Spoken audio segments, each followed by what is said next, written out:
Hey, everybody, welcome back to another episode of 13 Rings Podcast. I'm your host, Lucas, with Earl and Maurice, and our special guest, our first guest on the show, C Webb, Chris. He's going to be taking over for Mal this week because Mal's has her little vacation time. We're going to let her do what she does, and C Webb's going to cover her in her stead. C Webb, welcome to the podcast. Yes, welcome. Fellas, how you guys doing? Good evening. So good to be on and chop it up about the NFC East and all these phenomenal teams that I hate so much but love so much every day. Well, so for real quick, I'm going to let you shout out yourself. Let the people know where they can find you on social media as well as which podcast that you're on. Yes, you can find me at the Giant Dad Podcast. I currently, my Twitter handle is C Webb, the man, the myth. I'm a native New Yorker, born and raised in New York, then moved to Dallas, Texas, and then finished off in actually Montgomery County, Maryland. Went to Howard University, played football there, and then ended up getting into sales for Enterprise and then PepsiCo. So have a beautiful wife and 2 kids, and football has given so much to me. It's only right that I give back to it by being able to cover the team that I love and am a proud Giant season ticket holder. I actually drive from Frederick, Maryland, all the way to MetLife for the home games. Wow. Talk about commitment. That's dedication. Dedication, absolutely. And as you guys know, this year that investment is not paying off. So it's very frustrating, but it is what it is. This wasn't the best week to join the podcast, talk about the Giants. but at the end of the day, it is what it is. And as I've gotten older, you learn that you can't get too high, you can't get too low. You just got to understand it is what it is, and you accept it for what it is. I got one question before we start.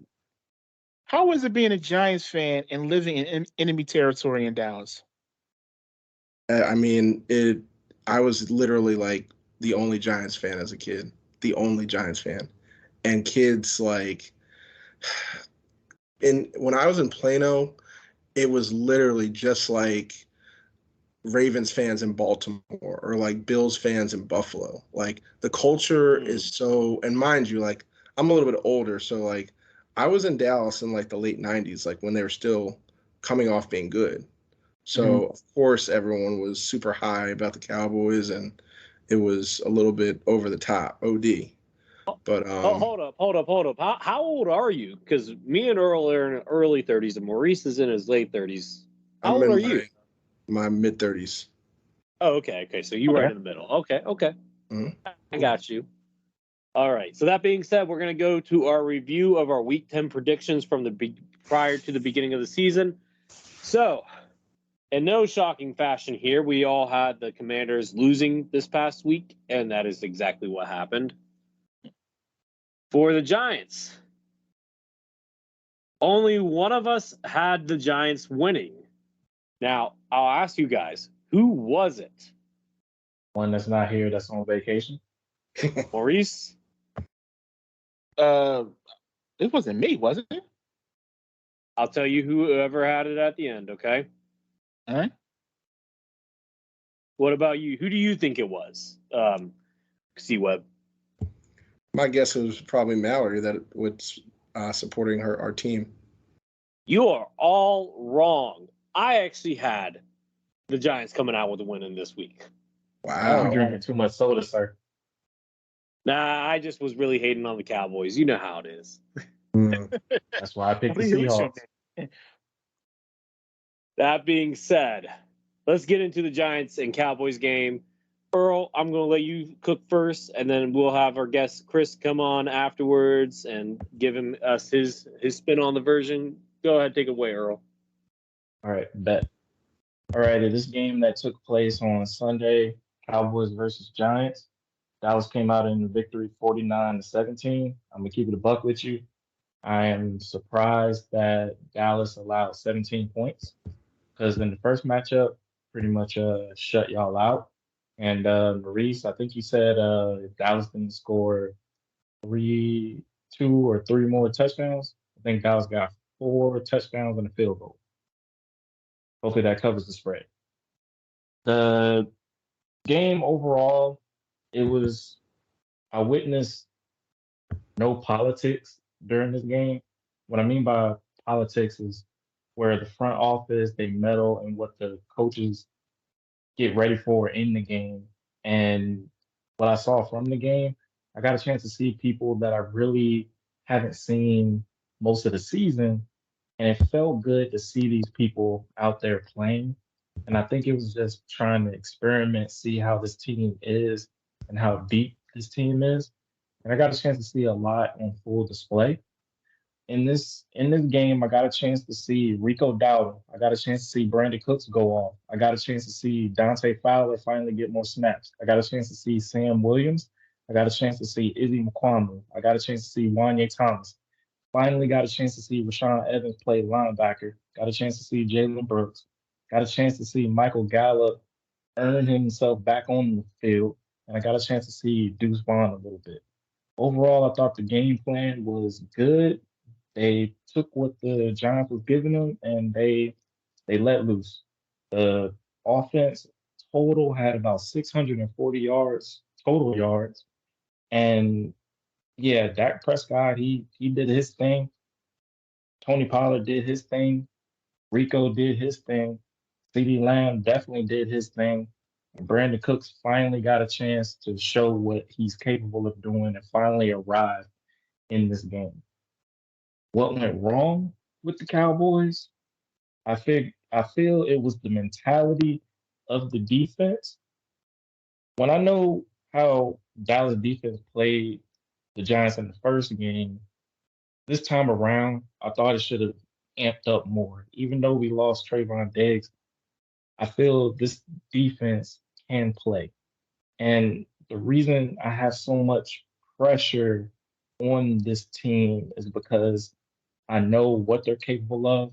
The front office meddles in what Dallas tries to do, trying to get the guys that they paid to play, but they never meet up to the competition of those guys who are not paid and are fighting and clawing on the field to get some time on the field.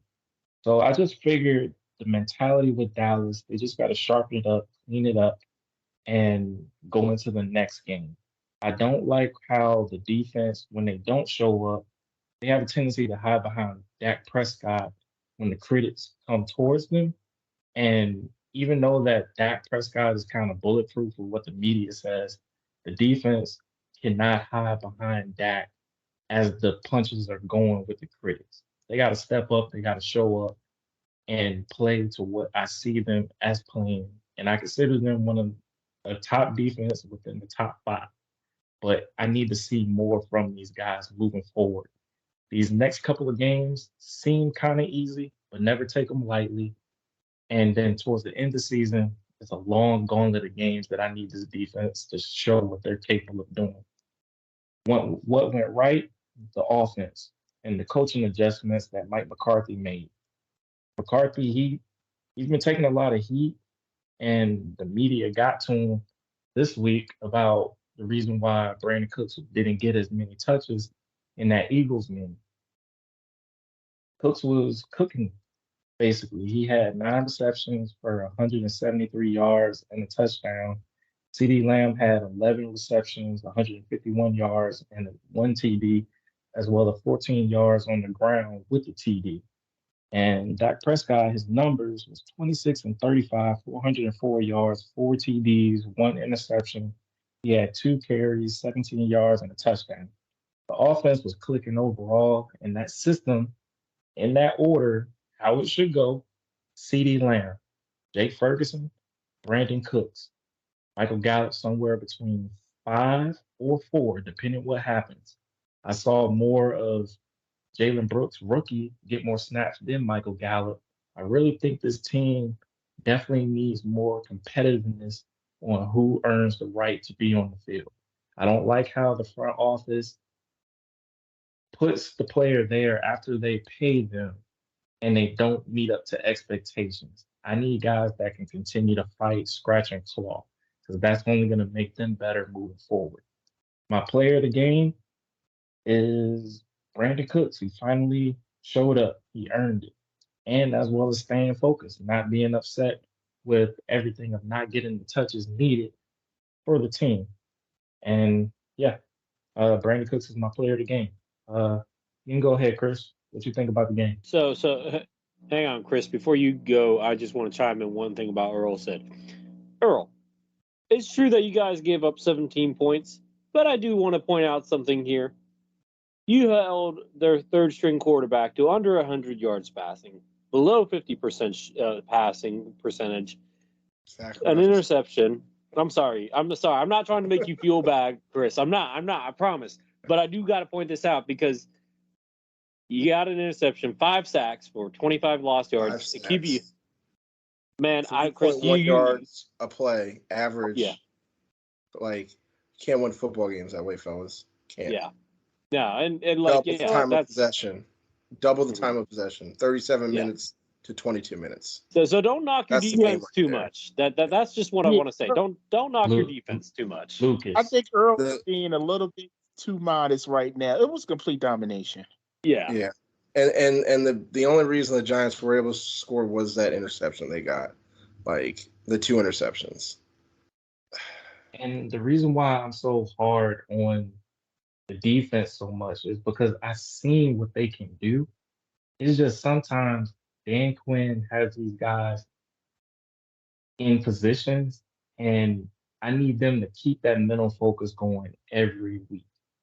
Okay, Like, but the Earl, you're not going to situation shut out. You're not going to shut out everybody.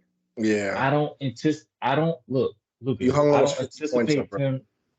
I don't anticipate them in doing it, but I need them to make the play when they make the play. I want them to get home when they get home.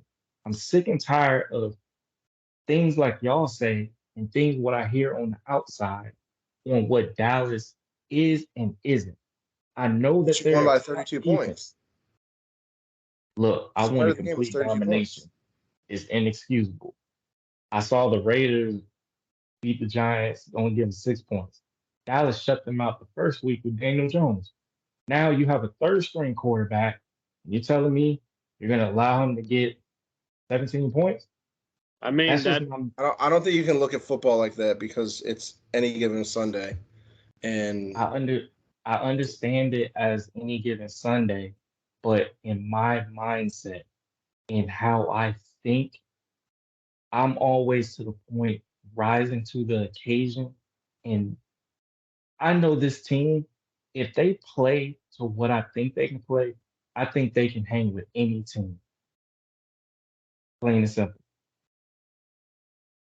And it's not just the bad teams. I'm talking the 500 teams, the above 500 teams. I believe this team can. so you're saying this effort wasn't good enough in your opinion? It wasn't good enough on the defensive side. Look, I want a complete domination, and I'm just being honest as I can. I'm not selling it short. Chris, just to give you context here, he did not have the Cowboys in our preseason predictions. He did not have the Cowboys losing until week 13, and he had them with a 14-3 record. So, okay, put that in perspective. Got it. Okay, fair enough.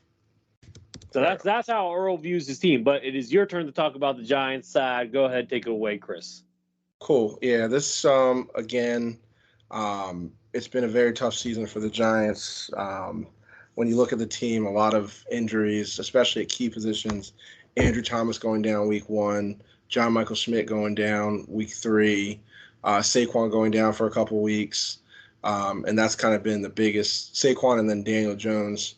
And then also Tyrod Taylor. You can't stay healthy as a team, and when you have such big pieces of your offense go down, it's hard to kind of muster up and be able to win football games.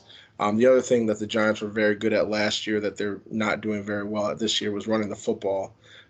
We were actually 5th overall in the entire league in running the football, especially, and then actually 2 overall in the red zone, being able to run the football.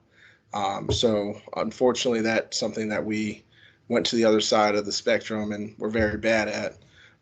Looking at the breakdown of the game, 172 total yards to 640 yards, 61 passing yards, like that's just unacceptable.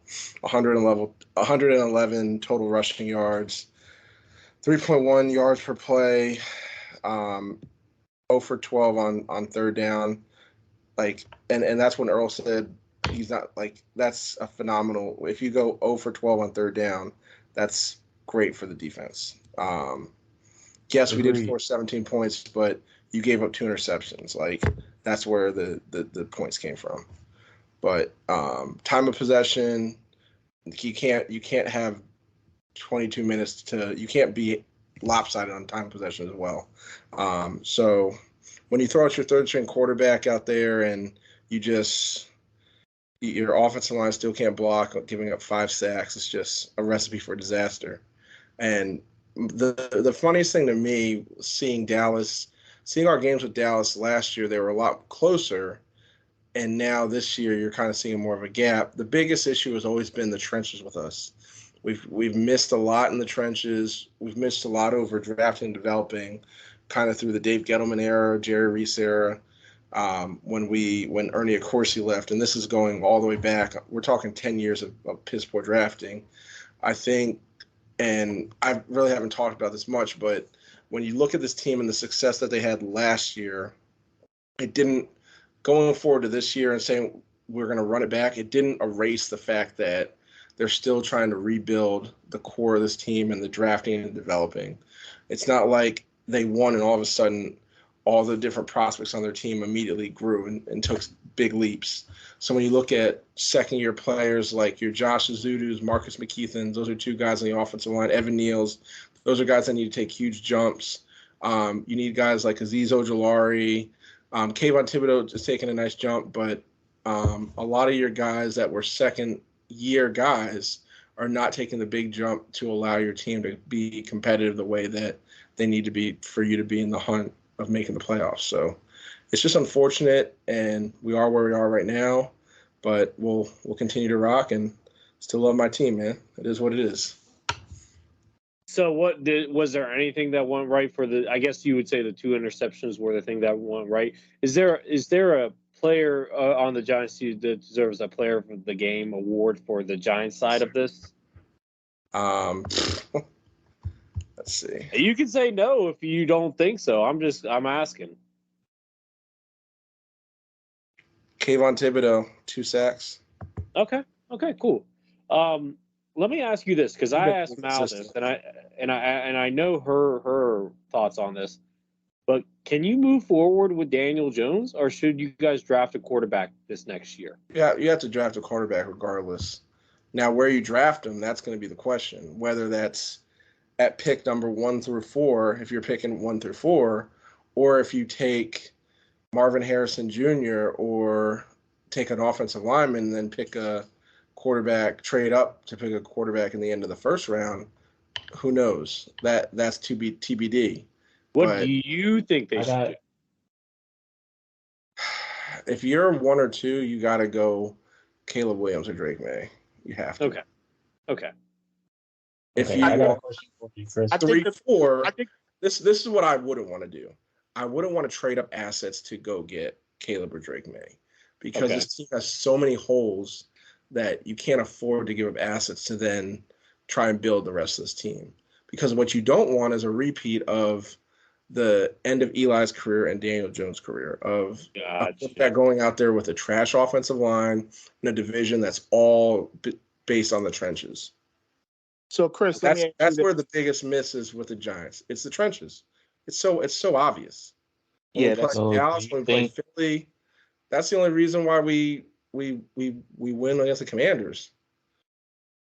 So do you think, Chris, with that, I know y'all would need a quarterback, but do you think you need someone that will protect that quarterback first before you pull the trigger to get a quarterback? I don't think there's a specific way to do it. I just think however you do it, you just got to hit. The other issue I think we have is a coaching problem with Bobby Johnson. I don't think he's the guy. Was terrible in Buffalo. He's been again, Josh Azudu, Marcus McKeithen, and Evan Neal were all studs in college. We're talking about a top 5 pick at offensive tackle, a can't miss guy, and he looks like he's lost there. You can't tell me that he's that bad. I'm like 99% sure it's coaching. Yeah, I Wait, believe it's the coaching as well. Chris, let me ask you this, Chris. Are you embracing the tank, Trust or the process. I don't think it's even a tank, bro. We're just that bad. Oh gosh. They're that bad That's that they can win. that's an Like honest opinion. That's you honest. got your third string quarterback out there. How many games are you going to win with your third string quarterback? And You're you not can't wrong. block. And you can't block Not wrong. at the line of scrimmage. That's where it all starts. yeah, you're absolutely right. I made You're that not point a couple of weeks ago about how you have to build through your line on both sides of the football if you want to be competitive. And Dallas and Philly has been doing that for the past decade. The Giants were doing that literally Ernie Accorsi decade, and then Jerry Reese stopped doing it, and that's when Jerry Reese and Tom Coughlin started butting heads, and Tom Coughlin got made the scapegoat, and that's how Tom Coughlin got kicked out, and it just became Yeah, a that was coaching crazy. carousel. That was crazy when that happened too. There's been so many issues, and it was never the coach. It's always been the drafting and developing. You got to be able to draft and develop in the trenches, especially in our division. Like, and I hate to say it, like, I don't think Daniel Jones is as bad as people make him out to be. And I don't think we've seen, I just think he's been broken. Like, he's been ruined. So you think the Because franchise ruined the quarterback? You the think same it's way they not? ruined Eli on the back half of his career. And a lot of Eli was ruined because there was a glimmer of hope when you brought in Saquon and Odell to mask a lot of the issues. It was still piss poor offensive line play. Just you had people that could make plays on the outside. You got weapons. Mm-hmm. That is true. So a lot of Giants that fans like to definitely argue with me all the time yeah. saying, no, Daniel Jones just sucked. We need a quarterback and that'll fix our problems. And I'm like, no, a quarterback alone is not going to fix the Giants' issues. You have to get better in the trenches. You have to. And until the Giants solidify, and I mean, the Giants were average in the trenches last year, and they went 9-7. Like, Well, let me just say this, Daniel C-Web. Jones he looked serviceable. He looked like a good quarterback. Let me just say this. I thought last year was a flash in the pan for Daniel Jones. I don't think because outside of last year, what has he proven? Not a lot. 24 touchdowns in 13 games his rookie year too, with a competent coach. Okay, but Joe Judge is god awful. Like Joe Judge and Jason Garrett were god awful. But you understand what I'm saying, with that right? You understand what I'm saying, though, right? But it just goes to show, like, coaching matters, man. Coaching matters so much. Well, my point is the fact that they ripped him away from Pat Shurmur after 1 year and then paired him with Jason Garrett, that completely stunted his growth. Well, I'll just say that is definitely true. I'll just say this. True. I don't think you can move forward with Daniel Jones. I think you have to get a quarterback. But I also agree with you in the fact that it is the offensive line because my team has the same issues. So that being said, let me get. You could just say they broke him. It's that simple. The Giants broke Daniel Jones, same way they broke Eli. Yeah, for sure. That being said, let me go ahead and get to my Commanders now. Sad but true, we lost to the Seattle Seahawks on a last-second field goal. 26-29. It was a close game. Look, it was competitive. It was close. Can't really blame it too much on the offense. Sam Howell continues to be the next quarterback of the Washington Commanders, the first competent one since Kirk Cousins. He had 312 yards, 3 touchdowns, no interceptions. Did have 3 sacks for 24 yards lost. Solid QBR of 51. But he's not even the MVP of this game. My player of the game, and I know I'm jumping ahead here, but my player of the game is Brian Robinson. And the thing that makes me mad, and I'll talk about this more of what went wrong, he only had 8 carries, but had 38 yards, pretty solid efficiency, but he had 6 catches for 119 yards and 1 touchdown and a long of 51 yards. This guy's a playmaker. I said this before, I say this again, and Maurice, you've echoed this before. The Commanders are an offensive line away from being an elite offense, in my opinion. I think that is so much true. If we had a good offensive line, No, I like our tight ends. Look, Logan Thomas had 5 catches for 40 yards. That's fine. Look, you have the other. John Bates is a solid backup tight end. Like I'm okay with our tight ends. I really am. And we'll be getting oh gosh, what's his name? He got injured. We lost a tight end in mini camp. No, OTAs this summer, and I can't remember. Armani Rogers. We lost him in OTAs. But he's a better pass catcher. Armani Rogers? Yeah. And Okay. he's gonna be he'll be back next year. He's the best pass catcher out of that whole entire group. That being said, the offense was not the issue here, except for the fact that they gave the Seahawks too much time at the end. But shout out to Dommy Brown getting his first NFL touchdown of the season from Sam Howell, former teammates at UNC. I know that's a big shout out to Earl there. What went wrong was the defense here. I mean, look, I love Geno Smith, but he's not. Oh yeah. Let's talk about that play real quick. Let me ask you guys this: did you guys see the play where our rookie got ejected? Did you guys see the play? I saw it. Yeah, I saw it. Was that an ejectable play? Be honest with me. It wasn't. Because it wasn't like it was a bang bang play. It wasn't like he was lining up for it. He wasn't targeting him. It was a bang bang play. He couldn't readjust. Now, he got the personal foul, which I thought it was fine, but it was New York that called for him to get ejected. I thought that was wrong. And here's the thing. Tyler Lockett was able to come back in. So it wasn't even like they lost the guy for the game. We only lost our rookie cornerback, which I'm not happy about. I'm really not. So, but besides, Lucas, yes. With that, you got caught by the Seattle effect. Explain yourself. What do you mean? Normally, those type of calls in Seattle, if you watch some of the Seattle games, their home games, there's been a lot of nefarious stuff that occurred. Like a couple years ago when they played Green Bay, where Golden Tate, he clearly didn't have the ball. It was an interception. They gave him a touchdown and they won that game. There was a situation that occurred when they played Dallas at one point.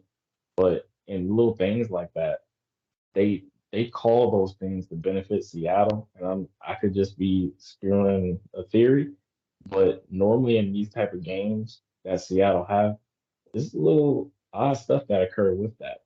That's why I call it the Seattle effect, because Forbes shouldn't have been ejected in that game. Yeah, Forbes certainly shouldn't have been, but these teams I would say are pretty much same level teams. It was neck and neck. They just got the last possession with I think it was like 51 seconds left, and they had most of their timeouts, so they were able to squeak it out. They're better coached, so that's clear. Yeah, look, this is just another nail in the coffin from Ron Rivera. Clearly, Sam Howell's the guy. I don't think you can debate that anymore. What needs to change on offense is the offensive line. Defensively, secondary needs to get better coaching, because Jack Del Rio is not the same defensive coach he used to be. So, yeah, that's just what I think. The only thing that I will say offensively that I didn't love is that we had 44 passing attempts to only 14 rushing attempts. Needs to be a little bit more even. Give me like 20 rushing attempts for the team. Like Brian Robinson should be getting at least 15 touches a game running the ball. That's what I think. Don't put it all on Sam Howell, because we talked about it last week. He had 52 passing attempts. He had 44 today. Like, he should be like 40 should be the cap for him. You know what I mean? Like, cap. He should be staying in the mid to low 30s, in my opinion. But like, I think with Washington, with your percentage, that is fine. I think Washington should run around 20 carries and give Sam Howell between 35 and 38 pass attempts. You know what? I'd be okay with that. I mean, I would like a little bit more touches for Robinson, but 20 carries for the team is fine. Like I said, just not enough run game there. Maybe our run pass. I don't know. Look, it's not like our running backs are bad. We have really talented running backs, so I just want to see two dynamic running backs. Get the ball in their Yeah. hand the best way possible. If it's run or little sweep I mean, runs, look. I mean, like you can do Gibson. either one. Lucas, question for you. Yeah. How would you rate this offense as a whole overall so far during the season? Do I have to include the offensive line? Mm-hmm. Yep. The whole unit. The whole unit. Well, if it wasn't for the offensive line, I'd give them like an A minus. But because the offensive line, I'm floating around B minus. How would you rate the receivers? I give the receivers a B plus. Are they elite? No, but they're really, really good, and they're all playmakers. They can all do make plays after the catch. I thought the receivers would be a lot better this year. I thought they were too, but here's the thing, and I talked it over with Earl when me and Earl talk a lot off the air. We're best friends. I don't know if you knew that, C-Web, but we went to college together, and where'd you guys go to school? Regent University, a small private college. Okay. Yeah, but look, Sam Howell spreading the wealth. Like we have, Terry McLaurin has around 500 yards on the season. Not as much as you would want him to have, but the next three pass catchers afterwards are all in the 300s. So Sam Howell does a good job of really distributing the wealth. He doesn't focus on just one wide receiver, which I think is a good thing in a way. Helps diversify so that you can't. So that if the defense tries to hone in on one guy, like you have other guys that can make plays. Even Dommy Brown, he's our fourth wide receiver. He's a solid fourth option. And you still have Jamison Crowder and Byron Pringle, who are fifth and sixth options. They're not bad.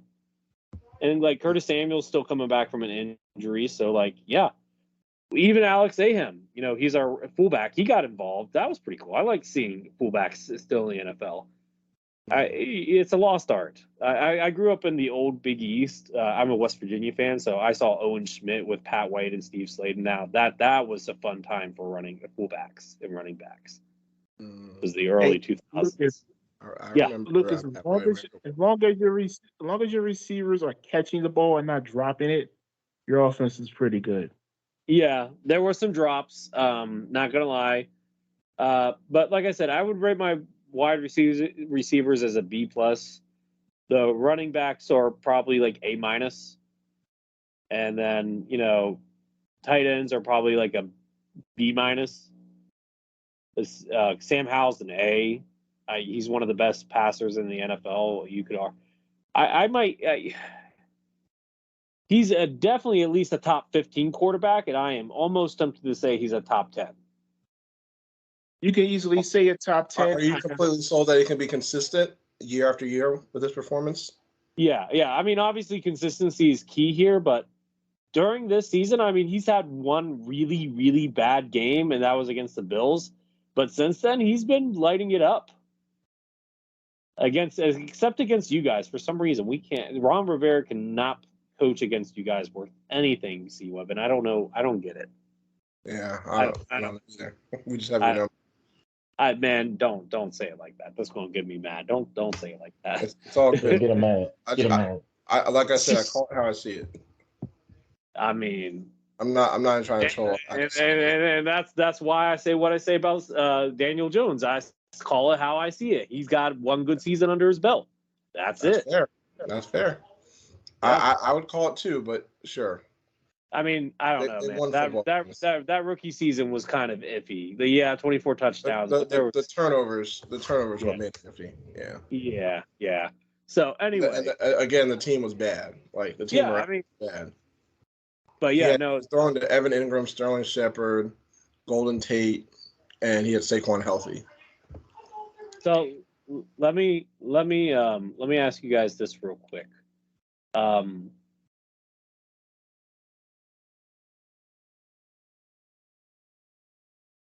Commanders fans should be excited as they were for RG3. I think it's different. I think it's very different from RG3. You saw RG3. I mean, they're different players, but in terms of impact on the franchise, I think it's similar. I think if you see Sam Howell do this 2 years in a row, then you can get excited. Yes. Okay. I agree with that. You just need a little bit more consistency. Okay. Fair enough. Consistency is fair to ask for. Like I said, my player of the game. Go ahead, Maurice. What I would like to say is, I think with RG3, you were coming into it as a Commanders fan. You were coming into it thinking, this is our franchise quarterback going forward. Yeah. And I think with Sam Howell, it kind of snuck up on you a little bit. Like, okay, this is the guy going forward. You had to realize it and not be told that this is our franchise quarterback. You understand what I'm saying? Yeah. And just also to point out for Bobby, for RG, you guys traded a lot of assets to go up and get him from a front office standpoint to say this is going to be our guy. Yeah. Sam Howell, 5th round pick.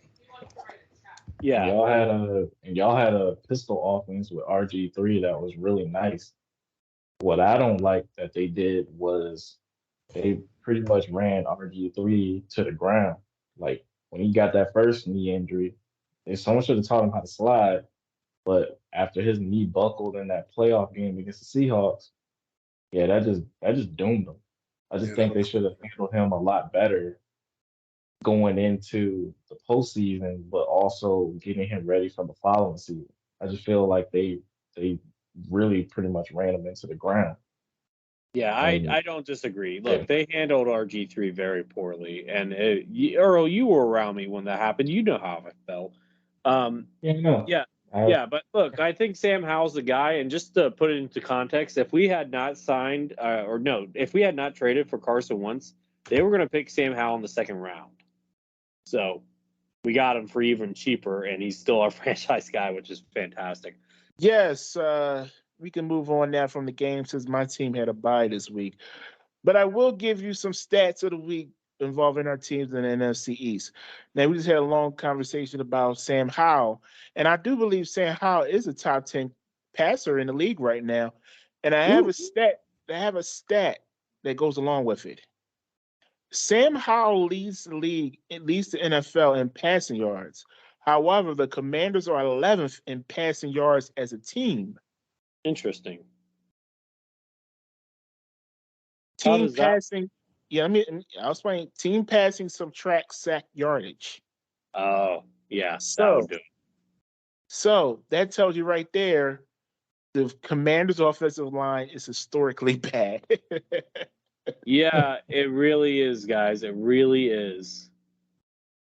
Yeah. So the New York Giants are 10, 22, and 1 in the NFC East since 2018. That's not good.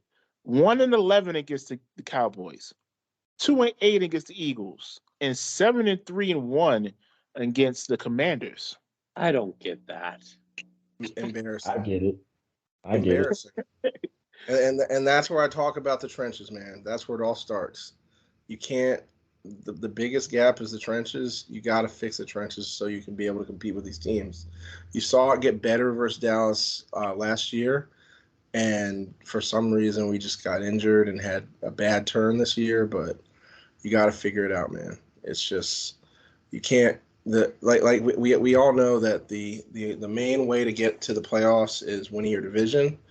You got to be able to win your division, win those division games. You build your team to win your division. It's that simple. Absolutely. Hassan Reddick and rusher for the Philadelphia Eagles has 23.5 sacks combined in the last 2 seasons.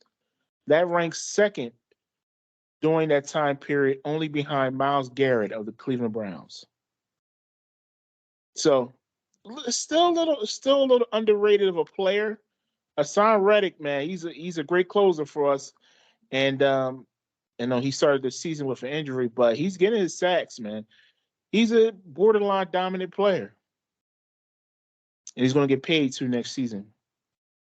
And finally, the Cowboys. Dak Prescott now has 10 career 400-yard passing games. All other Cowboys quarterbacks combined, 9. Wow. Dak is rolling right now. I really think Mike McCarthy gave the keys to Dak to run this offense in the last 5 games. I've seen him ball out. I actually got a little stat line for him as well. When Dak Prescott is throwing in zone, he has 784 yards, 6 touchdowns, 1 interception. His pass attempts are 61 of 87 with 116 QBR. In man coverage, his QBR is at 139. He has 570 yards passing, 6 touchdowns, and 1 interception. So going by that stat, Earl, let me ask you this real quick. Yes, sir. He's not going to be number one until he wins 1 or 2 Super Bowls. Is Dak Prescott maybe the second or third best quarterback in Cowboys history already? Ooh. Playing with fire there. I like No, playing no, with it's cool. Hey, I like playing with it too. I actually believe for him, I can consider him between 3 and 4 because I know that with Roger Staubach being number one, Troy Aikman number two, and then you can toss in maybe uh, Danny White or so from that, or Tony Romo. With just his numbers, I would see Dak either jumping Romo at 3, but you know what? Yeah, I like playing with fire. I'm gonna put him at top 3 in Cowboys quarterback history. Yeah, Statistically, he's there. I mean, he has to win. yeah, that's That's what I what it mean breaks by down. statistically. Yeah, Yeah. but I think that will solidify him even more is definitely getting that Lombardi trophy. So Yeah, he has to win a Super Bowl or 2. Even getting that conversation with Aikman, Staubach. Yeah. yeah, those All are right. those are the top 2. But yeah, he has an opportunity to do it, and I think this is the best I've seen Dak Prescott play since he's been in Dallas. He feels more comfortable, and yeah, he's rolling right now. I give him his credit. All right. All right, guys. Let's go ahead and move on to the 4-minute drill. 4 minute drill, and that is on me. I'm controlling the 4 minute drill. 2 minutes is not enough. So, Maurice, I'm gonna start off with you with your slate of games. What you got, sir? All right. So in a snoozer, it really was a snoozer. The Colts beat the Patriots 10-6. Gardner Minshew threw for a measly 194 yards, but the Colts defense did have 5 sacks. Congratulations to them. They're staying above water without their rookie quarterback Anthony Richardson. Browns defeated the Ravens. This was actually a good game. This was not a snoozer. Agreed. Thir- Yeah. 33-31. Deshaun Watson passed for 213 yards, 1 touchdown, 1 interception, but revealed later that night, I think in the morning, Deshaun Watson has a shoulder injury, and he's out for the season, which sucks. Because Speedy you know, recovery. Deshaun Watson he hasn't returned to form for what he used to be. But He was getting close, though. He was getting close. you think so? Okay. That second half started to look like You sure? himself. You sure? I mean, that second half of that game, just saying. I mean, he definitely won it for him there. Well, I do know one thing. The Browns paid a hefty penny to get him. Yes, If they he did. doesn't Yes. if he doesn't return to form, they're in trouble. Yeah. But You ain't anyway, lying. yeah, let's move on. 49ers got back to their winning ways with a drumming of the Jaguars 34-3. This was a total beatdown. Brock Purdy Took him threw behind the for woodshed. yeah. Brock Purdy threw for 296 yards, 3 touchdowns. George Kittle had 3 touchdowns, 3 catches, 3 catches for 116 yards, 1 touchdown. And Christian McCaffrey, his touchdown streak ended at 17. It tied the NFL record for touchdowns in consecutive games. And they tried to get it to him at the end of that game too. They tried. Kudos to the Jaguar defense for at least holding up a moral victory anyway. And the Raiders get past the Jets 16-13. Josh Jacobs. This was statistically this wasn't a great game. But Josh Jacobs, I noticed one thing about Josh Jacobs. He gets a lot of carries. They give him a lot of carries. He had 27 carries for 116 yards. That's not bad. Yeah, that's not bad. Did he get paid? Yeah, no, he came back on the franchise tag. Mm-hmm. Yeah. Yeah, hopefully he gets paid there. If not, there's gonna be some other suitors. Sure Yeah, will. sure. Yeah. Girl. Alrighty. The games that I had the Bears and Panthers.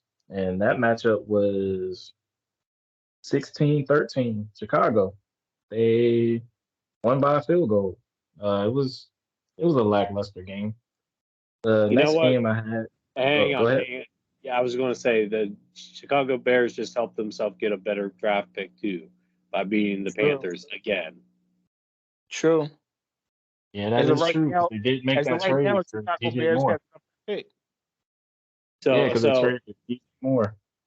So hold up, C-Web, real quick. Do you guys have this? Would you guys have the second pick or the third pick right now? Right now, we have the second pick. Okay, so that means would you rather have Drake May or Marvin Harrison Jr.? If you're at 2, take Drake May. Okay. I respect that. Yeah, for sure.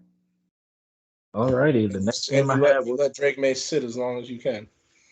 Let Daniel Jones go out there and take another beating until you figure out this offensive line next year.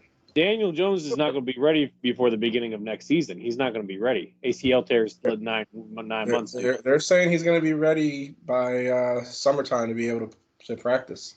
That would be very optimistic. Yeah. He must be taking the Aaron Rodgers treatments. Right? Yeah. We'll see.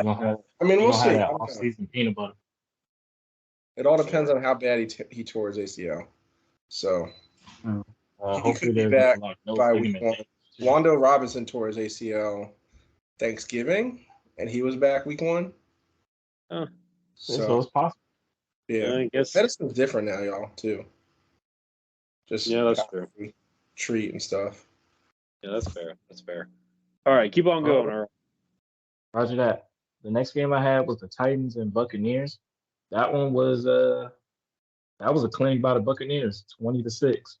They got off the skid with their losing streak, and I had the Saints and Vikings. I have to give my flowers to Josh Dobbs. I'm gonna nickname him the Alien because right now he is not from this earth. Just want to point out real quick, the Cleveland Browns had both Josh Dobbs and Jacoby Brissett last year. And if they would have had at least one of them this year, they would have a better outlook with the Watson injury. I'm pretty sure Dobbs was on the training camp roster. That's even a bigger indictment then, because they could have had Dobbs. It's good that Dobbs is at least on a team that can count on him, because I felt he was learning while moving to different teams, and I just feel like this season is potentially his breakout year. So he's doing a great job. You know, he works for NASA. He's worked for NASA before. Just saying, the guy's a genius. Yeah, and he led his Vikings to defeating the Saints 27-19. And the last game that I had was the Broncos and Bills on Monday Night Football. And that game, the Broncos, they shocked the Bills, but at the same time, Josh Allen and that offense lost that game for them and also cost the offensive coordinator his job. So I'm taking a shot at Josh Allen on his situation. Stop throwing the ball anywhere and everywhere. If you don't see coverage, throw the ball away. You're risking your team throwing these weird interceptions. Can I say one thing? Yeah, go ahead. The one thing I'll say with Buffalo, the one thing they're missing is a run game. They need to be able to run the football, and that's not just with Josh Allen. You got to be Oh, able. I was actually getting to that, Chris. The situation with that is the one problem that the Bills have had through these last couple seasons is establishing a run game. They were able to address in the draft getting some guards to help assist them, but for some reason they have not fully grasped having a run game. And I really believe if they had a run game, I think that would help ease some of the stuff off of Josh Allen, in which him having to do too much or playing hero ball. But at the same time, you you're not supposed to have nearly 5 turnovers in the game and expect to win the game. You lose that game. But also it costs the man his job over it. And I just feel hopefully they can rebound, but at the same time, you just gotta stop having those turnovers. And my dude Trayvon Diggs, he went to Twitter and well X and pretty much took a shot at Josh Allen saying you were nothing without his brother. I want to point And, out one thing and they real didn't quick. get Diggs involved in the game, which is also a shame. Yeah, just want to point out something real quick. ESPN made a good analogy of comparing Josh Allen to another former great. He's essentially the Brett Favre of this era, one of the most talented passers, but sometimes does more harm than good. Yeah, his only determination will he be able to get. If that is a good saying, you don't have to get himself a ring. Yeah. All right. You know what? And going back real quick, we had this conversation before the season started, and I said the football media gives Josh Allen way too much respect, way too much credit. Agreed. Yeah. Well, I totally agree. I think people put the cart before the cat before the hat, whatever you want to call it. Just because he's gotten to what was it, the divisional or the AFC Championship and lost to the Chiefs. Game, lost Yeah. to the Chiefs. The 13 seconds with the defense collapsing, but all those games, it's like you were saying earlier, Earl. It's a run game. They can't defend the run or they can't run the football. And when you're playing those playoff games, you got to be able to control time of possessions because you're playing those better quarterbacks that are able to take the ball down the field and score. Yeah, you got to control the TOP because that is what's going to help your team. It's also going to make sure the defense plays fresh. I just feel like with them always in shotgun, they're burning through the downs if they don't like come out with a first down, but it puts harm to the defense. You got to play complementary ball. You also got to protect your defense knowing that they have injuries. You gotta control the game. Like you got a quarterback that can run. You have running backs that can catch the ball out the backfield, but they also can run between the tackles. You should be able to establish something. All right, guys. All right, we're getting off topic here. This is an NFC East podcast, not AFC East. Real quick, let me go through. Let me go ahead and get to my teams here real quick that I covered. Houston Texans beat the Cincinnati Bengals here 30-27. CJ Stroud is starting to put in not only offensive rookie of the year campaign, but possible MVP campaign. He had 356 yards, 1 touchdown, 1 interception. Devin Singleton had 30 carries for 150 yards, 1 touchdown. And Noah Brown, who I believe was a Cowboy, correct, Earl? Yeah, he was. He had 7 receptions for 172 yards. So wow, that's crazy. It was crazy, man. So next game is the Steelers versus the Packers. Steelers got a late game interception that sealed the deal for them. I don't know how the Steelers are 6-3 right now because their offense is horrendous. Jordan Love defense. No, their offense is horrendous. Their offense can. Oh yeah, the defense. The defense. Also, Jaylen Warren starting to push out Najee Harris for more touches. They were essentially tied.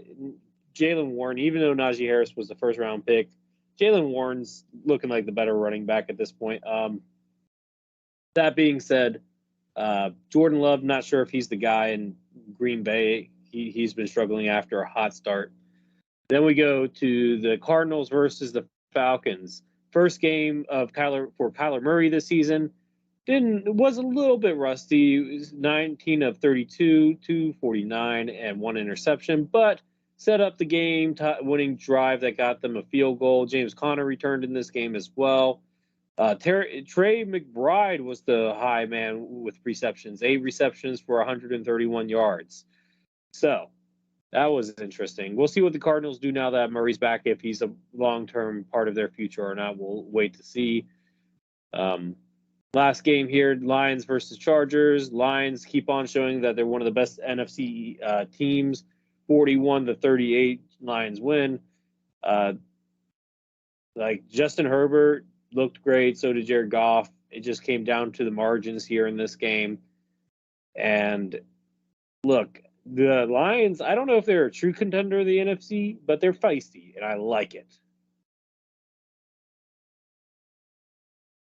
They're well coached. Yeah. Huh? Dan Campbell's talking about biting off kneecaps and stuff like that, and they're believing in him as a coach. I wouldn't be surprised if he's a coach of the year. He definitely has a strong case for it. So let's get to fantasy real quick. Winners from this past week, myself and Maurice. I was able to somehow, I don't even know how. I know how, because Stephon Diggs did not. He only had 33 yards, but I beat Earl, so now we won on the season. So I feel pretty good about that. Maurice beat 1, and Mal lost. Real quick, how you feel about your Giants representation not having good fantasy football season, C Webb? Outside of Saquon Barkley being okay, and unfortunately I have him on my fantasy football team. It's been challenging. No, I wasn't talking about Giants players. I'm talking about Mal poorly representing the Giants here. Oh, she hasn't been doing well.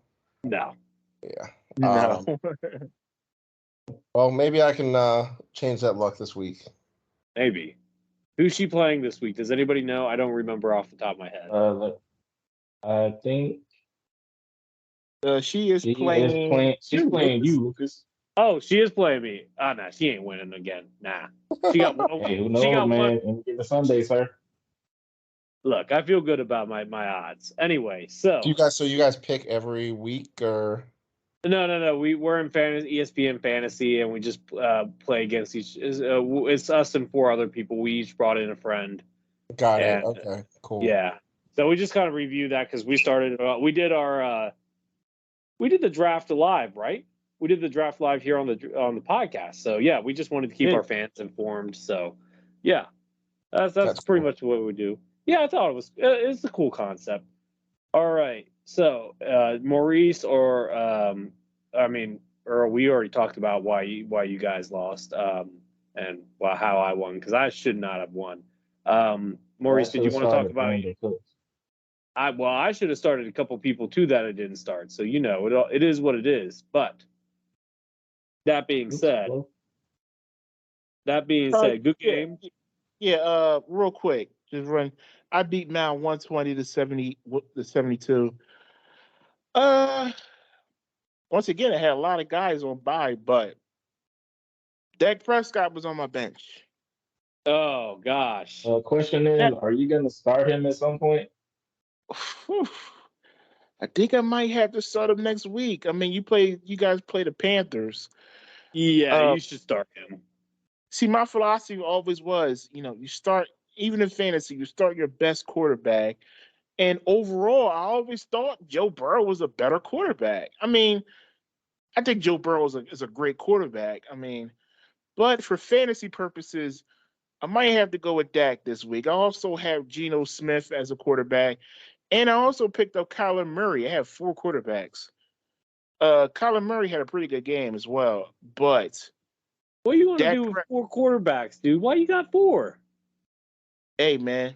Anybody wants to make a trade? I think the trade deadline's coming up too. So Yeah, that was a long trade deadline, sir. Look, I'm not really worried. I like my team. But real quick, Dak has 70 points. Joe Burrow gave me 34. Now I still won by like 40 or 38, but I mean that's a big difference. That's a big chunk. That's a big difference. And to this date, nobody has scored 200 points in our league. I had 180 last week. That's the closest. I was about to say that's the closest I got. I would have gotten 200 if I would have started Stroud. Yeah, 83.5 last week.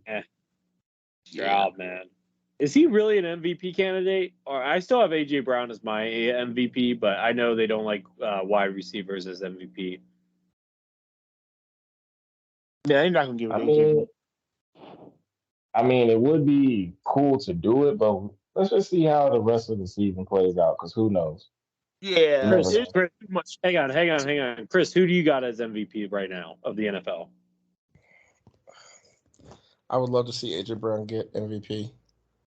You think he deserves it? He does so much for that team, man. He does so much for that team. I feel he's the engine. He's the engine. He is. Absolutely. Look at that team before he got there. True. That is true. They were in the Super Bowl the next year with yeah. Thank you, Tennessee Titans. Yep. Huh? Thank your owner too. Yeah. All right, so week 11 matchups. The Giants and Commanders. Another NFC East divisional rivalry game. We're not going to. How do you feel about this one, Lucas? I mean, knowing our luck, we'll probably end up. Look, I didn't even feel comfortable about beating the Patriots the other week. Because the defense is that bad.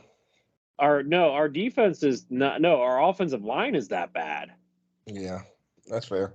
Well, do you feel like the Giants are the Washington's demon?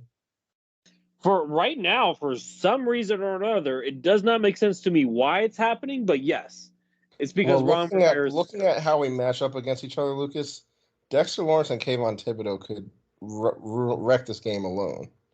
And yeah, they could. Because our offensive line is trash. Yeah. Our offensive line is trash. That's how the first game went. Yeah. Like Dexter Lawrence alone wrecked the game. Yeah. Now I will say we have changed the offensive line rotation and lineup a little bit, but I look, if we can win, that would be fantastic. But we're 4-6 right now. I kind of want us to have a higher draft pick. So at this point, because I know, look, Ron Rivera is not coming back. Ron Rivera is not coming back. And I'm not saying, like, if we win, cool, I'm not mad about it. But if we could get a better draft pick, I'm okay with that too. I mean, aren't you guys in the playoff push too, technically? Well, we're in the hunt. We're in the hunt. But, like, I just don't, look, the NFC is not as weak as we thought it was going to be. And we've already lost to Seattle, who has a wild card spot. So it's going to be hard for us to get into the wild card. So, and Dallas is also in the wild card. So that leaves one other spot, and I don't forget who's in it right now. Let me check to see who's in the other wild card spot right now. But hey Lucas, quick question, topic. This game between you and to y'all and the Giants is going to be a matchup because you got to account for Washington's receivers against the Giants secondary. And you also got to deal with the pass rushers against the Washington's line. So there's a lot of different matchups into it. At the end of the day, the Giants are throwing their third string quarterback out there, and they still don't trust him to throw the ball more than 15 times a game. The Commanders should win this. I probably had the Giants winning in our preseason predictions. I actually wonder if I did too. Mm-hmm. Well, look, okay, so this is the playoff push right now. We're behind Tampa Bay. The playoff teams in the NFC right now are the Eagles 1, Detroit 2, 49ers 3, Saints 4, and then the wild card spots go to Seattle, Dallas, and Minnesota. Saints. If the playoffs ended if the playoffs started now, we would be lined up to go to San Francisco rematch. Oh, Ooh, that'd be a good one. That'd be a good one. And just to put preface here, the AFC right now, it's Kansas City, Baltimore, Jacksonville, Miami as the locks. Then Pittsburgh, Cleveland, and Houston are the wild cards with the Bengals right out, not tied with Houston, but I guess Houston has the tiebreaker right now. So, yeah, going to be interesting. Anyway, what are the other matchups this week, Maurice? Cowboys versus Panthers. That should be a win. Should be a win. Just depends on how the front office does. If they introduce politics again, well, Arizona game, that game still haunts me. Does it give you PTSD? Does it give you PTSD a little bit? Well, it's just the matchups on how it's lining up. Like they should be able to dominate the Panthers, even though the Panthers were like they're reactivating J.C. Horn for this game. It seems like everybody, if they on injured reserve, they can be like, oh, I want to play in this Cowboys game. They'll show up out of nowhere. But I expect Dallas to win this game, but they gotta play complimentary ball basically like last week. So yeah, that's my take on it. Maurice, you ready for the Chiefs and Eagles? Yeah, this is the big one. Monday Night Football, Super Bowl match. Yeah, look, I'm excited for it. Tuned in, sir. Eagles versus Chiefs at Kansas City. Is Taylor Swift going to be there? I hope she is. I mean, truth be told, before the season, she was an Eagles fan, born right outside of Philadelphia. No Interesting. way. So her fandom will be tested. For sure. All right. Hopefully She's with Travis. So yeah, who knows? Travis plays better when she's there. All right. All right. Yeah, let's go ahead and play this out, Maurice. All right. Thank you so much for listening. Make sure to subscribe to the podcast on Spotify. Make sure to follow us on Twitter or X, Instagram, Facebook, and Threads at 13_rings podcast. Thank you all for listening. Until next time, have a good one. And just again, thanks again for coming out, C Webb, and filling in for Matt. We very much appreciate it. Anytime, man. Had a blast. Yeah, it was fun, man. Absolutely.